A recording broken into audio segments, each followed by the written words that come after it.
जिंदा खुदा से दिल जो लगाते तो खूब था जिंदा. Commonality of religions, and you have heard all these five eminent speakers talking about peace. And each one was talking, and I thought he was talking from my book, the Holy Book. There is such a unity in religions, and that is the object of the Ahmadiyya Muslim community, to narrow the gap between religions. We are standing in different corners. Sometimes our religion is hijacked, and the fanatics have taken over. And we need to wrest the controls of the religion. Religion is love. God is love. The fountainhead of mercy. He would never kill if Jesus Christ was here today, if the Prophet Muhammad was here today, if Moses was here, if David was here, if Krishna was here, or even if Mahatma Gandhi was here. Would he allow this mayhem? Scan the pages of the history of the world. We are drenched in blood. Look at the Holocaust, the Spanish Inquisitions, the catacombs, the Crusaders, the First World War, the Second World War, the another World War is looming. So many wars are being fought. But what do we have? Peace. Peace. Not a drop of peace. 2 minutes. On the 11th month, the 11th date, the 11th hour, 2 minutes of silence.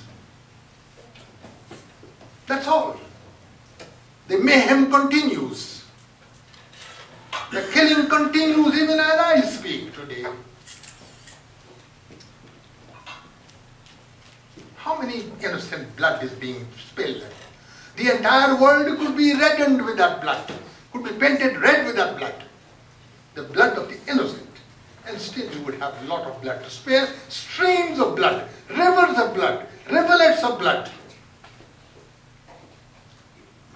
Why religiously scholars are not advocating against these killings, against these brutalities? Wonderful speeches from all the speakers. 80 times in the Bible, the word peace 80 times in the Bible. Let me go further. Islam means peace. Not only 80 times, not only 800 times, the very word Islam means peace. Then why all these killings? Why blame religion for that? There are people who have got their own creed. They have got their own agendas, secret agenda, in order to take over. Or maybe it's the superpowers who are intoxicated with their firepower, with their lethal firepower. And they believe that right is might. But religion, Christianity, Judaism, Hinduism, Sikhism, Islam, right is might. But who cares? Is it too much of an asking that our scholars, when we go to our synagogues and our churches, and our temples and our mosques, that we implore on our followers, on our youngsters, you hear about inbred terrorists roaming about, maybe 3 or not. We are all human beings. We are all the children of God. We are the grandchildren of Abraham. We are all his grandchildren. The Prophet Abraham had got 2 sons, Isaac and Ishmael. We are all the grandchildren. But what about the grandchildren? We are all the children of Allah, of God the Almighty. And we have a day of accountability. we have to answer before our Creator, then is it only sermons that we give on the pulpit? Is it just fairy sermons of peace? Is there peace in our home? Is there peace within us? Are we at peace with ourselves? Are we at peace with our Creator, with our neighbor, with our children, with our spouses, with our country? Maybe this is a cry in the wilderness. How far will this voice go? How far will the voice of these noble speakers will go? Not very far. Maybe somebody would call it a cry in the wilderness. But what is achievable? It is achievable that I try to reckon whether I am at peace with myself. Am I at peace with my Creator? What are the obligations I have with my Creator? What about my neighbor? Am I going to hate my neighbor because of the pigment of his skin? Because of the accent he has? Because of the language he speaks? They're all children, the same blood, the same relationship. Let us teach our children. What about the biblical? Look, I have got great pride to inform you that I cannot be a Muslim if I do not have proper reverence for the Prophet Jesus Christ. He is our Prophet. Mary is a chapter of the Holy Quran, is a voluminous chapter in the Holy Quran, depicting how the Virgin Mary bore Jesus Christ as a miracle.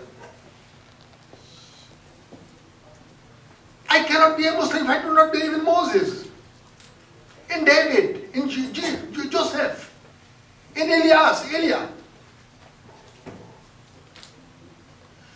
We believe in all prophets. Why not tell our children the golden rule of Judaism? In the Talmud, do not do things, hateful things that you would not like others to do to you. Why don't we tell them about the message in the of the Holy Prophet Muhammad, peace and blessings of Allah be upon him? That you do things to your neighbor what you would like him to do to you. Why don't we tell to the congregation that if you sow thistles, do not expect to harvest figs. You sow thorns, and you think, living in a fool's paradise, you sow thorns, and you are going to harvest apples, grapes. That is what the Bible says. Do not do that. If you do not harvest thorns, the coming generations, yet unborn, will reap that harvest. How many people would you kill? How many heads would you chop? It is the love and affection that conquers. Many speakers have spoken about that. It is compassion. Look, it is the magnanimity of the Holy Prophet Muhammad, peace and blessings of Allah be upon him. His love, his affection. He conquered the people who were torturing him for years upon years. When he conquered them, what did he do? Forgive them all. And you know his feast. Now people win a football match and drink and do what? When he conquered Makkah, his feast was a few dry crumbs of bread moistened with some drops of vinegar. That was his victory. He conquered humanity, 1.5 billion people, with the sword. The sword can bend heads, cannot conquer hearts. It is magnanimity, it is love, it is compassion, it is truthfulness. That is what conquered. That is what has conquered me, and that is what has conquered my soul.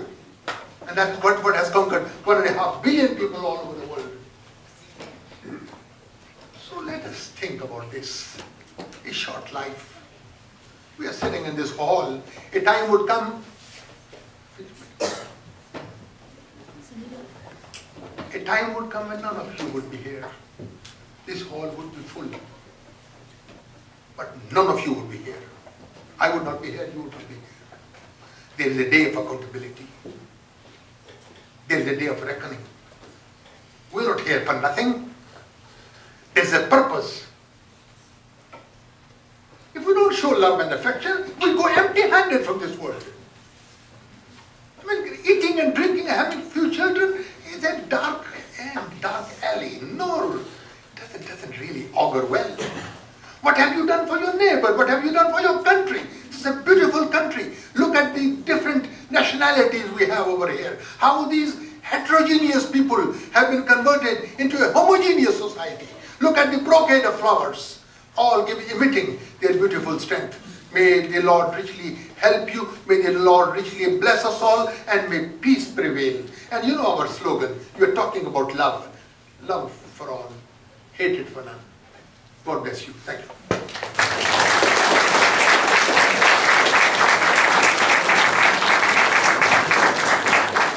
Thank you very much, sir. I mentioned earlier that in your envelopes are forms for questions, and we would appreciate it if you have any questions to write them down. There will be people here to take them from you, bring them to us, and we will ask your question and give an answer. We have two. I mentioned earlier that in your envelopes are forms for questions, and we would appreciate it if you have any questions to write them down. There will be people here to take them from you, bring them to us, and we will ask your question and give an answer. We have two already. First one is for Rabbi Ellis, and the question is this: how does Judaism stand up to your challenge, enunciated through Paul Tillich, to combine love and power? How does contemporary Judaism engage in social justice? And the same question could be asked of the other speakers also, but initially to Rabbi Ellis.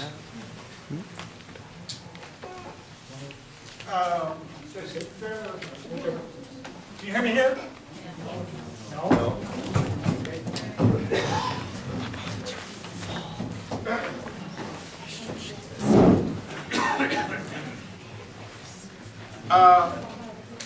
The answer, as far as power goes, and as far as social justice movement goes, if you look and do any kind of research, currently or in history about labor movements, international law movements, human rights movements, you will find that Jews are represented in those overwhelmingly compared to their numbers. And they have power, and they don't apologize for having power there, because you need channels to get things done. You need to have people like Bill Gates and Warren Buffett with money to be able to persuade those people with their means to do good things with them, to be able to enable things like that. And Jews are in positions where we have this. It's not anything magical. It's not anything to hate Jews about. It's not any kind of Jewish monetary sense or anything. It's simply having good ideals. We come to our Passover homes where we say, every Jewish children from ages up say, Halach Ma'anya. The bread of afflictions here before us on the table. Come, those who don't have, come and eat, and be able to do things with that. We have that not just as a ritual, but we carry it out in actual ideas, and our consciences are embedded with that. We don't always do it perfectly. There are abuses. We were also responsible for communism and some of the things that happened there, too. There are a lot of Jews involved with that, but if you understand how difficult the situation was in Eastern Europe at the time, you can see what would have gone off in that way. So, yes, we have some things to go with. We have to see if our power structures are just, if they accord to things there. The reason you need both justice and love here, justice is kind of an impersonal sort of thing. I can be fair to you. I don't necessarily have to love you, though, but it's to be fair with people that. Love is a more personal, more intimate thing. We have that only in certain areas we're able to do of that. So we're not always able to carry that out as we can, but that's the goal, to be able to develop that also, be able to have both of those come about. But yes, I think the Jewish record, if you want, just 2 weeks ago, many of you were at the funeral of Irving Schwartz. There was a man who carried out all kinds of projects, landmines in Africa, around the world, quietly helping people out, Jewish, non-Jewish, throughout the community, guaranteeing products and just everyday solid businessmen to do. This is a model for us, since we've lost him the last couple of weeks. All of us are thinking about him. I think all Cape Breton is thinking about him also. That's what we need to have to bring about the world: love, power, and justice.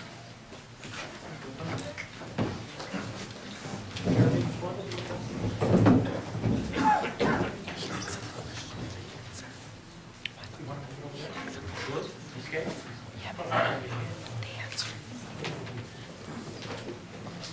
Yes, we are getting more questions, which is good. Please keep them coming. And we're going to have a hand mic, which will make it easier for our speakers. But not for me.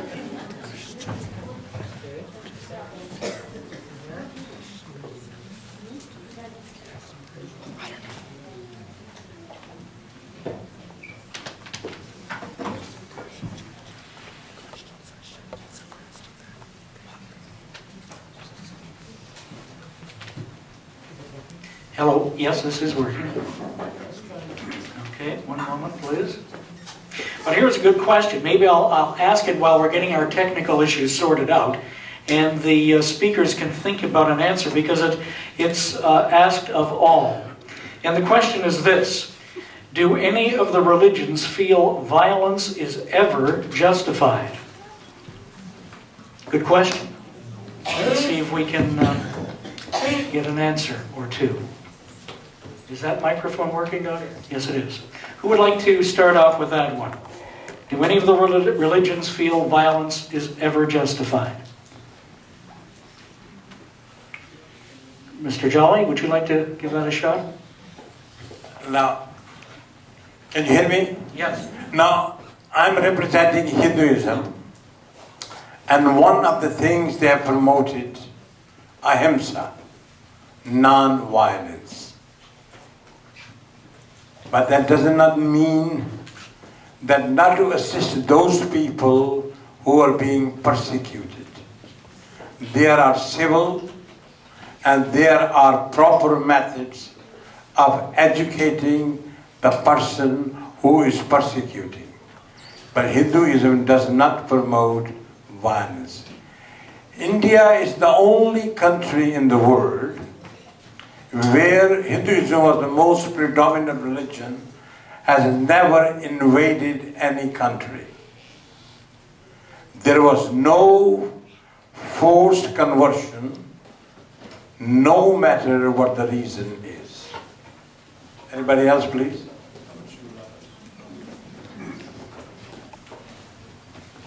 Looking back at our history, violence and what happened to our people, it's never been settled to what's happened.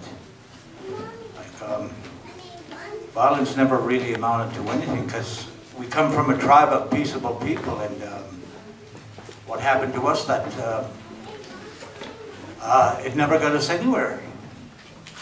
The only time when we wanted something, because we've lost so much land, and we lost our rights, our treaty rights and hunting rights, and they're pretty endless, and still we struggle today with them. But we don't resort to violence. You know, today in our community we provide the example, and for myself, I just have to look at the sweetgrass here and my grandmother's teachings. My grandmother taught me so much about our culture. When someone does you an injustice, you say a prayer for them. So I believe in my spirituality as a imam. Peace from my heart to yours. Wallah.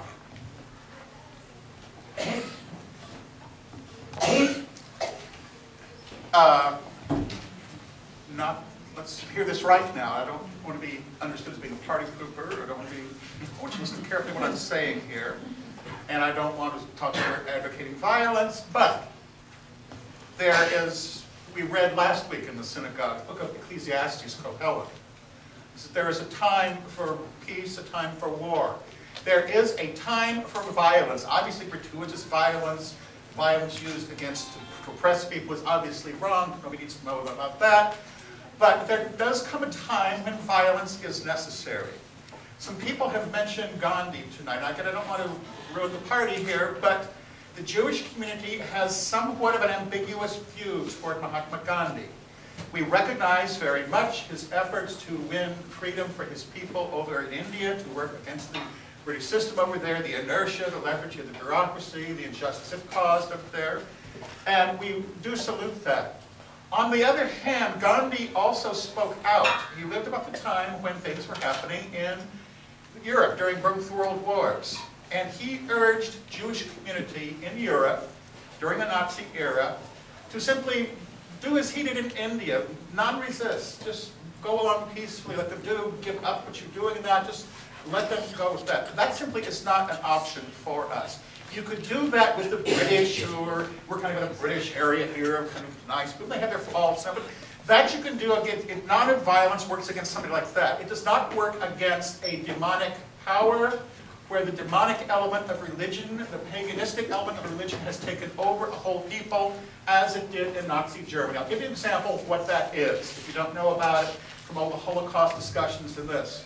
In the beginning of Primo Levi's book, he has a book where he talks about a Nazi interrogator speaking to a Jewish person. And he laughs in his face and says, "We're going to get you no matter what you do.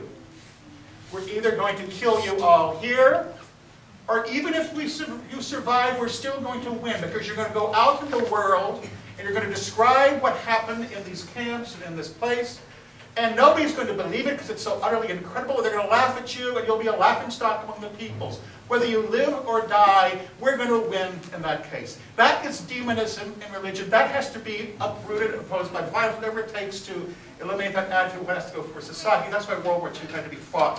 Whatever it means it took, and there was some violence, there were abuses, and that, it had to be fought, and that's one of the casualties of things, times that. But it has to be, otherwise dozens of innocent people are going to go up in smoke and ashes.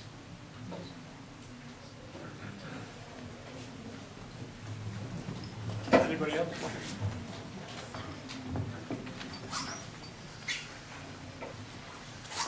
The whole, when somebody attacks you, you got a right to defend yourself. The Holy Quran says that if somebody has done wrong to you, you have a right of reprisal, but up to the level on which harm has been done to you. And you should consider whether forgiving him is right or punishing him is right. Not that all the time you turn the other cheek. You should think whether forgiving him is right. Sometimes forgiving him is right. Sometimes if you forgive him, he will do the same thing to somebody else as well. So in the Holy Quran, in the text of the Holy Quran, God the Almighty says, somebody who has done wrong to you, you got a right of reprisal, equal. Not that he takes one of your teeth, and you take his entire denture. Otherwise the whole world will be on dentures. But you got if you think that he's going to do this again, look, I'm a teacher. Sometimes a student does something wrong, I look at him, I say, okay, leave it, I forgive. Another one comes with the same thing. I say, no, put him to book, because I know he'll do it again. So wisdom you should use whatever is good for that person, because the person who has done a crime, he is the patient. He is a sick man. You have to see what is good for him and what is not good for him, what is good for the society and what is good for everybody and what is good for him. Well, God knows that in the history of Christianity, there's been an awful lot of violence. Now, Jesus didn't advocate violence, but there were times when we had to defend ourselves against evil. And sometimes there has to be some violence to, when people are truly evil, they must be stopped. Like Hitler had to be stopped. He was truly an evil man, and somebody had to try to stop this man from doing what he was doing. So Christian people fought against Hitler because it was truly evil. So it's not the ideal. The ideal of Jesus Christ was always that we work for peace and that we turn the other cheek. He says that. But there are times when we have to be violent, when there's real evil in the world.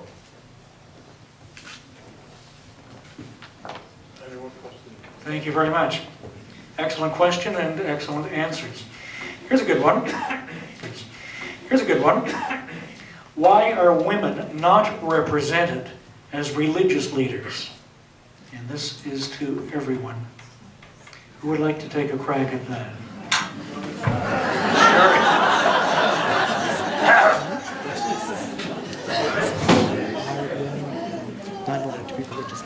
Who wants to start? Okay. I take a stab at it. It's a very difficult question. I'm representing Hinduism. And Hinduism promotes equality of all human beings. India was one of the first countries which had a female prime minister. Now, to elaborate further on it, let's observe what happens when we do not give due respect to females. We learn by imitation and by identification. Who do we imitate? And who do we identify with? The most significant person in our lives. And who's the most significant? The mother. She is the first teacher. She is the first guru. She is the one who gives birth to the prophets, to the emperors, to the educated and the uneducated. Any society, any religion which does not promote equality of the sexes is the loser. If, as we say, it takes the efforts of the whole village to educate a child.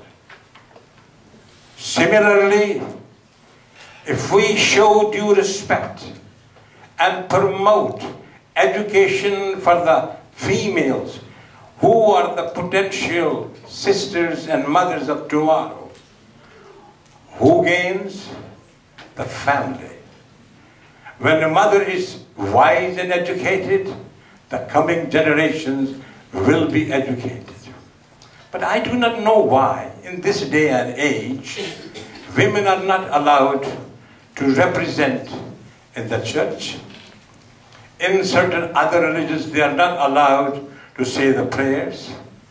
It really makes me wonder, and I have no definitive answer. I pass on to Father McPhee.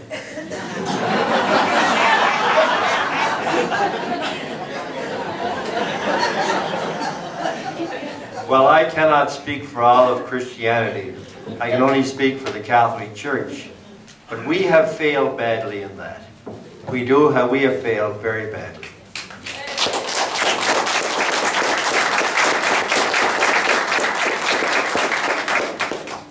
We have failed very badly in that, and we have to look at that very carefully. And we talk about justice and we talk about equality, but we don't practice it. But we will. The Spirit of God is moving even now. And the Spirit of God, we have to have equality of men and women in the church. And at the present time in the Catholic Church, it's all men that call the shots. They're the ones with the power, and that's a mistake. But the Spirit is working in the world, and we can't stop the Spirit, and the Spirit will call us to justice and call us to greater equality. We will have women in all these positions as time goes on. Father, you should add slowly but steadily. Well, I guess so.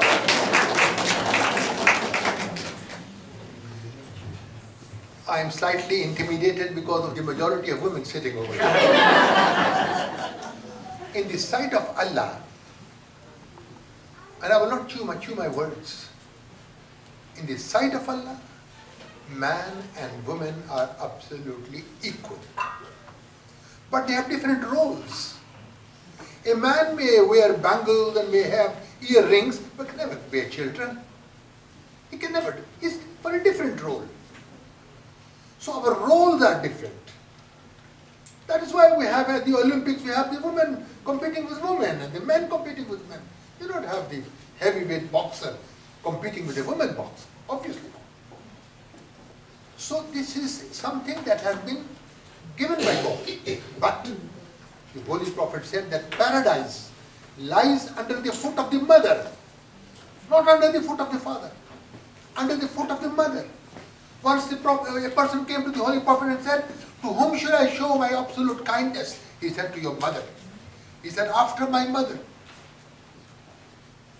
He said, your mother. Your mother. Then your father.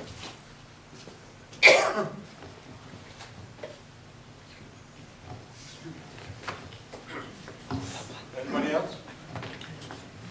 I think Rabbi Ellis wants a shot, but Lawrence, you wish to speak? Well, in my ship at home there, I'm only second in command.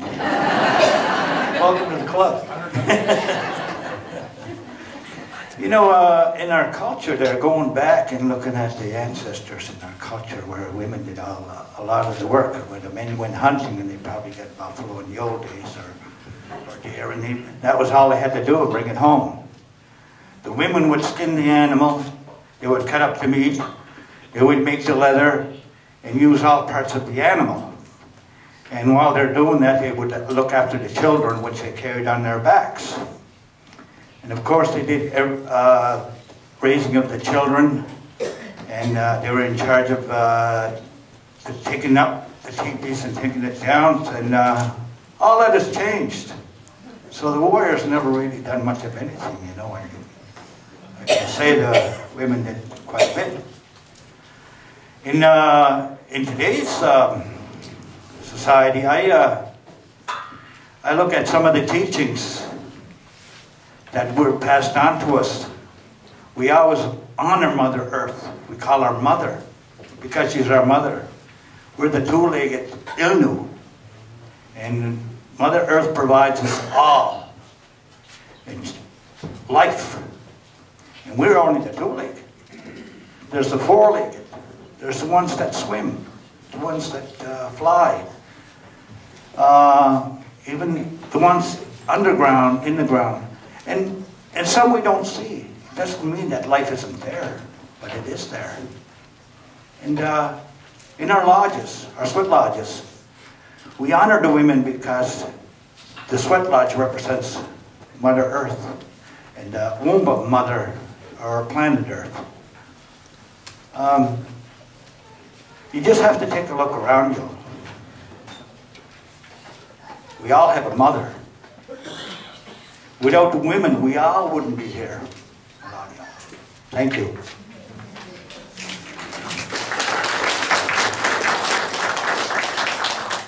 Again, it's right, if you'd been in synagogue today, it's right there in the Genesis today. The different stages of creation are each one higher than the other. And what's the highest one? Creation of man on the seventh day, but right after man was created, the woman was created afterwards. So, is she higher? There are opinions to that effect. Let me make two distinctions. Let's talk about what apparent equalities or inequalities in that, and then how actual things turn out. We are invaded by a world of imagery, a world of short attention spans, fast things clicking before us all the time, things created, and all our religions, all our consciousness are subject to erosion by the various forms of the public and intellectual medias we have in our times and that.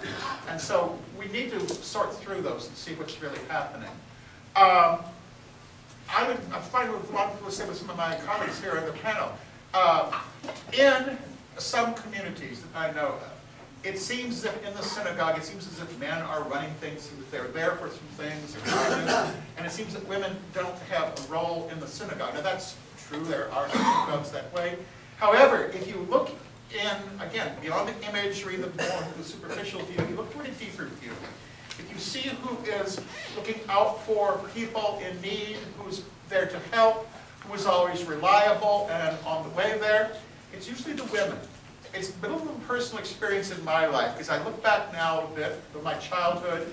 Growing up, it seems as if, not just my mother, it seems like we had a neighborhood of mothers and women who were together and you could rely upon them. Now maybe they weren't making money, you could get by with one job in those days, which you can't seem to anymore. Maybe they apparently didn't do a lot of things, but they were always there. And if you needed something, if somebody had a problem, a teenager would come in with a difficult relationship, it seems that the mothers were the ones you could go to and talk to them. Whereas the fathers were into narishkeit. They're out busy in their work and their jobs, they're out playing football games and silly things like this. And so it seemed like the mothers were the ones that really were.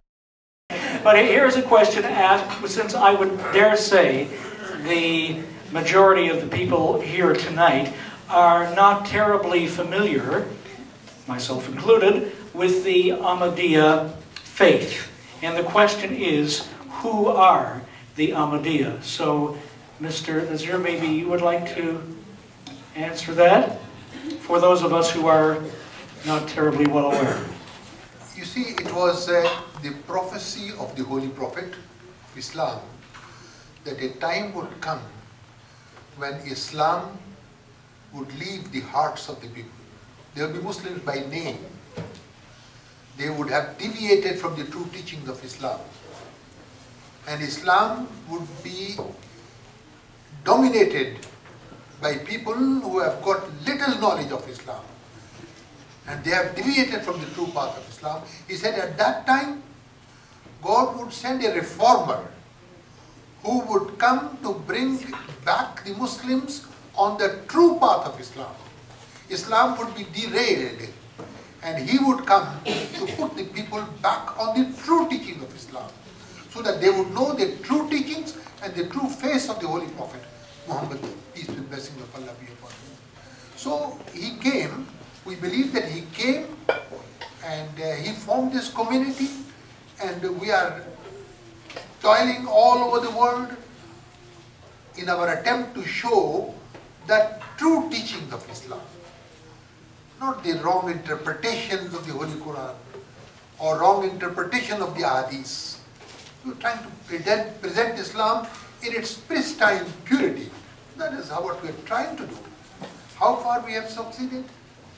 It's left to you to decide, but we are going. I just was in the Northwest Territory of Canada just 4 days ago, the coldest part of the Arctic Circle, where there is 24 hours daytime and 24 hours night.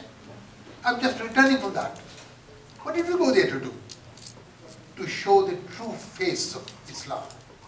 That these are our toils, these are our missionary toils, to show that Islam is a religion of peace, is a religion of tolerance, to show the people what is the meaning of jihad. Look how this word has been misused. The fanatics are going about killing and maiming and butchering people in the name of religion. Jihad is a struggle. Struggle against ignorance. Struggle against our evil desires, our evil propensities. To fight against them. That is the jihad which is worth fighting. It is not killing and maiming people. And that is why, because of this interpretation of jihad, we Ahmadiyya community members, look, I do not claim that the entire Muslim, I am representing the entire Muslim world. In some places we are not even counted as Muslims, because of our different teachings about jihad. We have a peaceful posture, that the real jihad which is worth fighting, it is to fight against yourself. It is a struggle to train your children, to educate your children, to love your neighbor. These are the things which are now becoming extinct. They are an endangered species. We're trying to revive them. That is the Ahmadiyya. Mr. Nazir, many of us perhaps are familiar with the Sunni Muslims and Shia Muslims. The Ahmadiyya Muslims, what percentage of the Muslim community Do you think that Well, would the be... majority of the Ahmadiyya members were, sometimes they were Sunnis, and they have accepted the reformer of this age, and they have accepted him as a guide, in addition to the Holy Prophet, who is the final law-bearing prophet. They have accepted him, and many of the Sunnis, and many of the Shias, and many of the other, you know, people from other origins have come into Islam, many Christians, many Hindus. I am a Hindu. My grandfather was a Hindu. His name was Shivram. I come from a Hindu dynasty. So people, you know, from all angles, from all people, we gather and we try to show the peaceful posture of religion, and we try to attract them and show them what is true, not just fairy sermons, but show them what true Islam is, how we can change our life to become better human beings, to become better law-abiding people, to have a good relationship with our spouses, with our children. That is what we are, and we induct, and they are gravitated, or they are, as if you know, they are magnetized, they are attracted because of sometimes maybe the goodness that we think we have. And I think that leads right into the next question here, which is actually from a younger member of the audience. And the question is, what is the real role of religion to create peace in the world? A very profound question, I think. It is just as if, you know, you were narrating the story of Romeo and Juliet for the whole night, and in the morning somebody would ask whether Juliet was a boy or a girl. That's what we have been talking. That our religions can play a role. That is why this conference is being held. That Muslims and Christians and Hindus and Jews and natives and all other nations should try to aspire and tell their congregation, young and old, man or woman, that we should live at peace with ourselves, with our neighbors. The question was, what is the importance of religion? The role of... The role. Like, as I mentioned before about Hinduism, religion is a philosophical construct. The responsibility is upon the followers of that religion. How they spread peace, how they spread compassion and love. So it starts from the beginning, the family. We as a family encourage our children for critical thinking, where they are allowed to ask questions, where they are allowed to look at the evidence, analyze it, dissect it, and then come to a conclusion. Does it make sense? Conformity and herd mentality without critical thinking can produce disastrous effects. That's why we see so many maiming and killing in this world on religions. No. The beginning of training begins at home. So follow the constructs, philosophical, but please play a role. Number two, to encourage peace among us, fellowship among us. We should rise above parochialism. I'm here because people of my faith are here. No, we are all members of the same family. We want to help others to succeed in achieving happiness and peace. Thank you. Thank you.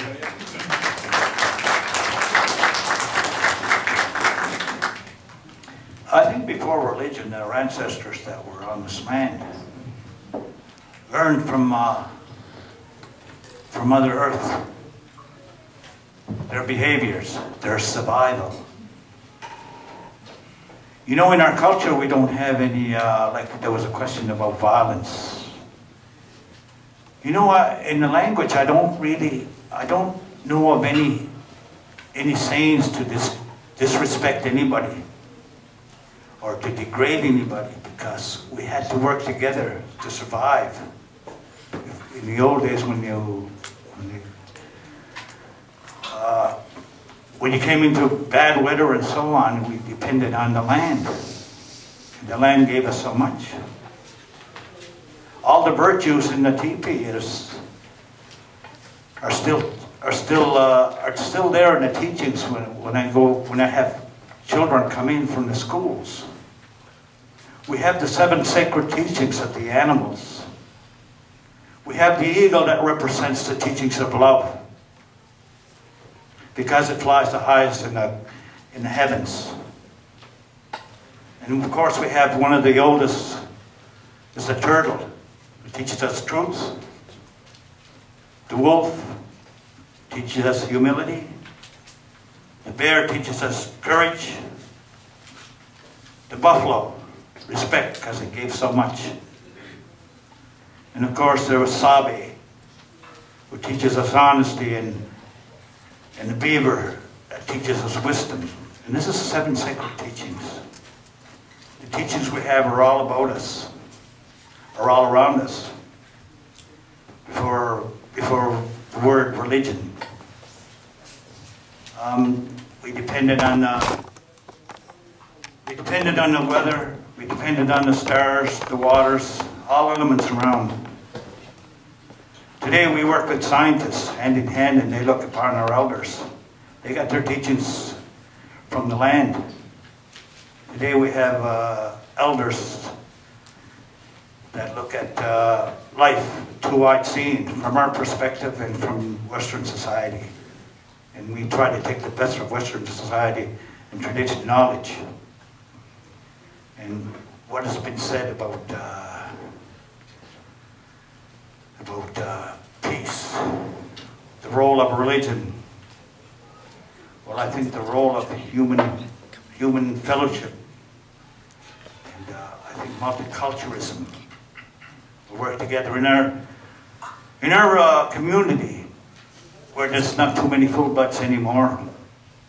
We have the United Nations. We call our children the Rainbow Warriors.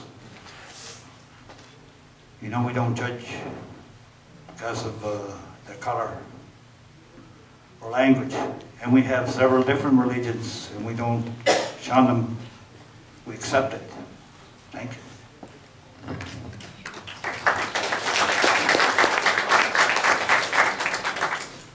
All religion to be viable anymore has to incorporate within it an element of philosophy, the best philosophy of the time. This was done in the Middle Ages, where we had a very fruitful, very influenced upon one another. Sometimes the Muslims were first in translating some of the Greek texts during the ages. Al-Farabi and Maimonides read Arabic, and then there were Christians who came along also. Very fruitful time for that. We got away from one another, got into different areas. We're coming to a time now where we're going to come back to this again. And we've got new philosophical dimensions to things. We have new ideas about the world from this. We can't go back to the ones that served the Middle Ages. The questions are different nowadays. We can't stick our heads in the sand and neglect contemporary issues and challenges and questions and just sit on our religious laurels and abide by them. There always is a prophetic element in religion. Religion is always subject to hypocrisy, it's subject to abuse, it's subject to inertia. And so we always have to have that critical prophetic element in religion. Martin Buber, the Jewish philosopher, said, if there is a devil, it's not somebody who is anti-God or evil or opposed to God. He sees if there's a devil, it's somebody who is indifferent to things. That's the real evil. Think about it as true. Thank you. Our final question for the night, we are getting close to time here, is about universal human rights and whether cultural differences are hindering the possibility of universal human rights. And that's addressed to all of our participants. Who would like to go first? Did I see the rabbi raising his hand? Okay. Gosh, I could have listened carefully to the rabbis against human rights. Listen carefully. I think there are some problems in the human rights discussion and some of the way the human rights issue is framed. Not human rights itself necessarily. From a Jewish point of view, I would emphasize more, I know there is human rights, but I think that's misleading. In fact, that when the Charter for Universal Rights was put forth, there was a Jewish man who was involved with it. He wanted to have a statement in there about human obligations, not just rights, but obligations. I knew a young man a number of years ago when I was a rabbi in Moncton who came home to his mother and started to smart off to her, do this, and then she said, "What are you acting like this?" She says, "I've got rights." And he said, "You know what my father done to me if I come home and something like that?" The rights, yeah, you have to have rights, but I think we should emphasize more obligations to do things. Also, I think the words like universal human rights, I think that's too big a picture. I think it's too grand a design. I don't think people are able to work in that sort of way. I can't possibly know about this civil war that's about to start in Tajikistan. I can read some things about it, but I can't possibly influence that. I think the guide to issues of human rights is to work within what sphere or domain of influence we are able to work in. It's characterized very well by the ethics of the fathers as saying that the work is not for you to complete, but it's not for you to desist from it either. In other words, whatever you've got, you don't have to solve every problem that's happening in the jungles of South America, Africa, somewhere in Central Asia. You don't have to do that if you have limited power there, but where you do have power, work with what you've got there and put your full effort into that. If you can influence those other places, there are elected representatives and larger groups that do things like that. Put there as best you can, but put where you're going to put your maximum of power. But don't pretend, I think we've given sort of a bill of goods, some false promises about universal human rights. What we're talking about in the Bible, loving your neighbor, it's your person right before you. Do what's in your community right here and now. See that you can work things out there. If that spreads around, I think we'll take care of things happening in Kazakhstan and faraway places of that. But I think the idea is to work within our own communities and not to get kind of grand, lofty goals. I think that's misled us many times, frankly.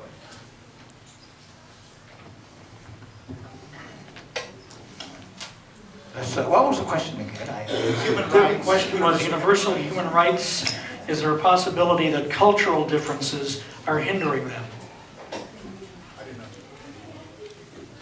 Very difficult question. Very difficult question. You know, I look at this. You know, I don't dwell too much on yesterday at all, because yesterday is history. I just dwell on today and dwell on it positively, because even with that sentence, we grew a millisecond older. The world has turned. We can't undo what already happened. But I just live for today. But I always look at and see, I hope that someday there will be world peace. I think that's everybody's wish in this room. And that's my vision. And I provide an example to my children today of hope. You know, I was at Tetmagush here just a few days, and I met some kids from Indonesia. And we had a great time together. We did sweat lodges and teachings. We shared teachings. And these kids shared their songs and their culture and their happiness. Just for that day. I don't know where they come from or what background they have, but just for that one day we all forgot about what's happening in the other parts of the world and dwell on today. Because we have no stake in tomorrow. Tomorrow never comes. Thank you. Thank you, Lawrence. Jack, if I understand correctly, how does cultural differences hinder human rights? If they do. If they do.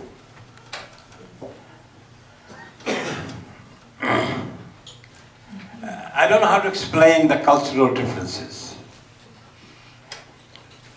But still, we cannot use our differences the way we are raised, whether in a society which is very religious, which is agnostic, or atheist, Buddhist, or Hindus, or Muslims, that we can infringe upon the universal rights of the individuals living in that society.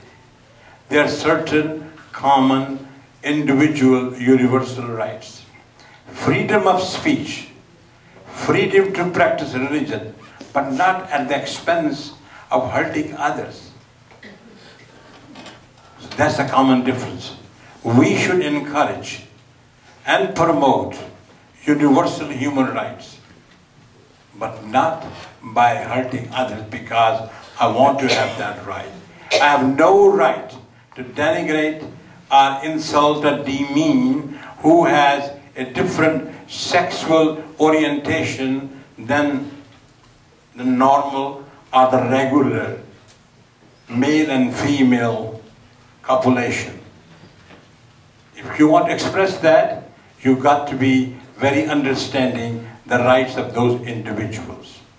Thank you.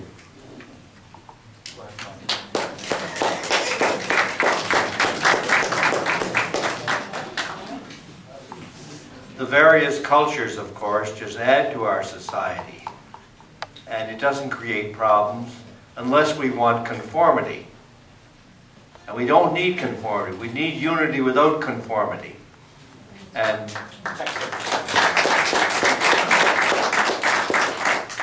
if we're trying to get conformity, then we'll really have problems with all the cultures. But we must realize that the unity comes without conformity, and with all the cultures, that just adds to our world, to our society, and to our human rights. Thank you. Islam visualizes a culture where freedom rights of everybody is respected. Freedom of belief, freedom to express your opinion, freedom of conscience, freedom of religion.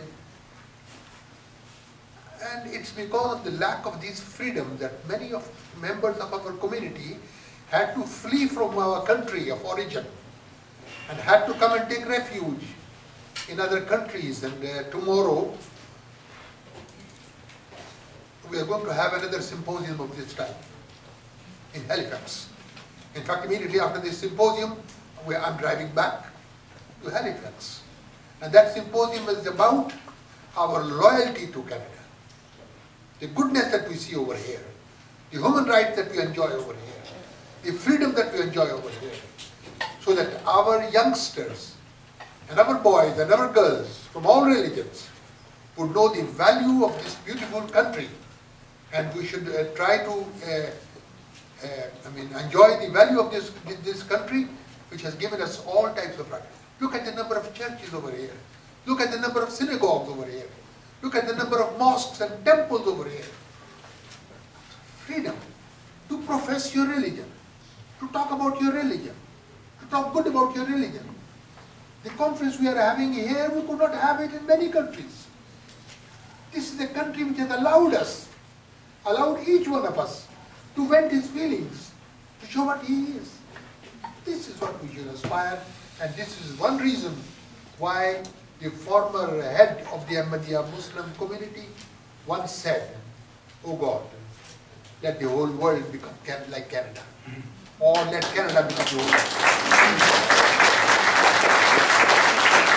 Thank you very much. I'd like to remind you once again that in your envelopes there are forms for feedback, and we encourage you to fill those out and leave them with the organizers. And there are refreshments outside when we finish. Also, some people have asked about keeping in touch with our speakers, and so that I think just about concludes the formal part. We will have vote of thanks and silent prayer. And we will call upon the Emir of the Canadian Ahmadiyya Muslim community.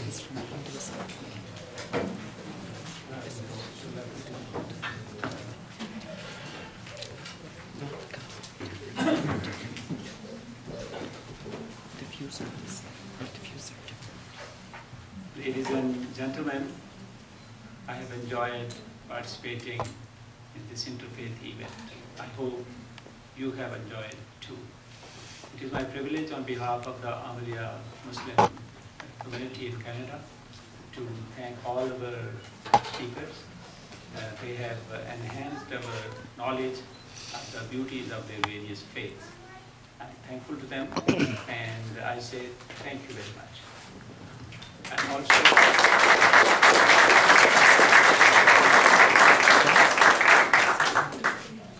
I'm also thankful to Jack, who has done an excellent job at beautifully organizing this event.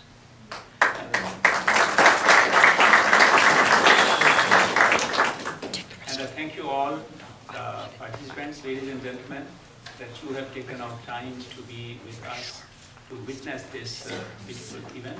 And I look forward to your joining many of our similar events which are being held throughout Canada. We propose to hold about, I think, more than 100 events in Canada, and such events are also being held throughout the world. And with this, I propose that we end this meeting with a short silent prayer. I invite you to join me in whatever manner you pray.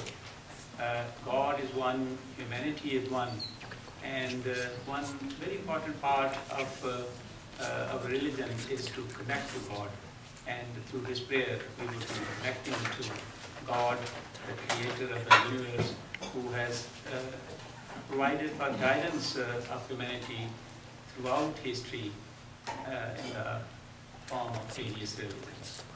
God is one, humanity is one, so primarily all the messages which came from him to humanity have to be the same. And one purpose of this event is to create this awareness that by the followers of all religions should come together to bring about peace. Now, I propose to the organizer that they should bring the various gifts which they have prepared for the speakers.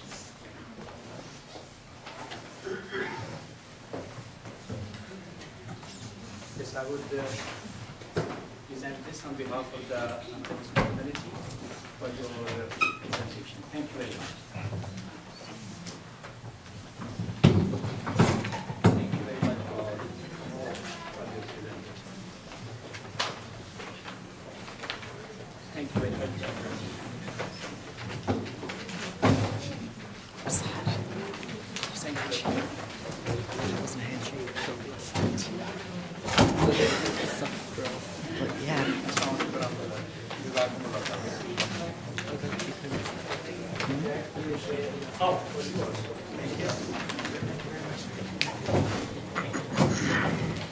Yes, sure.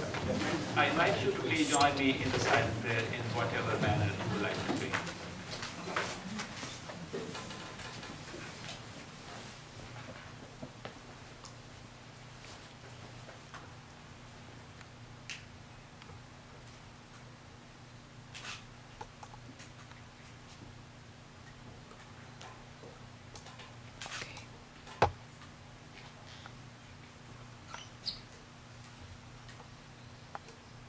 I mean, thank you very much, and now I invite you to the refreshments.